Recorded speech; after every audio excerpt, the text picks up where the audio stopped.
నేనేదో లోకేష్ని కలిసినట్టు అర్ధరాత్రి పోయి మేమేం చేసినా బాజాప్తా చేస్తాం, బేజాప్తా చేయాల్సిన కర్మ మాకు లేదు.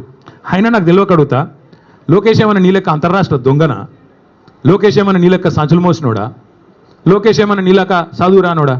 కలిస్తే తప్పేంది, ఒకవేళ కలవలేదు కలిస్తే తప్పేంది?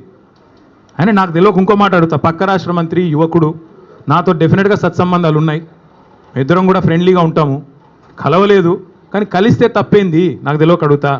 అయినా మీ పెద్ద బాసు చంద్రబాబు కొడుకే కదా, నేను ఏదో గూండానో దావుద్ ఇబ్రాహింనో చీకట్లో కలిసినట్టు డైలాగులేంద్రా హౌలా. నేను అడిగింది ఏంది, నేను చెప్పింది ఏంది? నేను దొంగను కలిసిన నీలాగా, లేకపోతే నీలాగా లోఫర్ రాజకీయాలు చేస్తున్నాను ఢిల్లీలో పోయి, చీకట్లో పోయి అమిత్ షా కాళ్ళు పట్టుకొని, చీకట్లో పోయి మోడీ గారి పాదాలకు ప్రణమిల్లి చిల్లర రాజకీయం చేస్తున్నానా? పక్క రాష్ట్ర మంత్రి యువకుడు నాకు తమ్ముళ్ళు అంటాడు, కలిస్తే కలుస్తా కానీ నేను కలవలేదు. దానికి ఏదో పెద్ద ఈయనేదో గొప్ప విషయం కనిపెట్టినట్టు.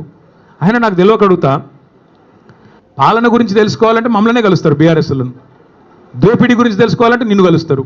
ఆయన నన్ను కలిస్తే నీకేం నొచ్చింది? ఆయన నన్ను కలిసినా నీకేం బాధ అవుతుంది? నాకు తెలియక అడుగుతా.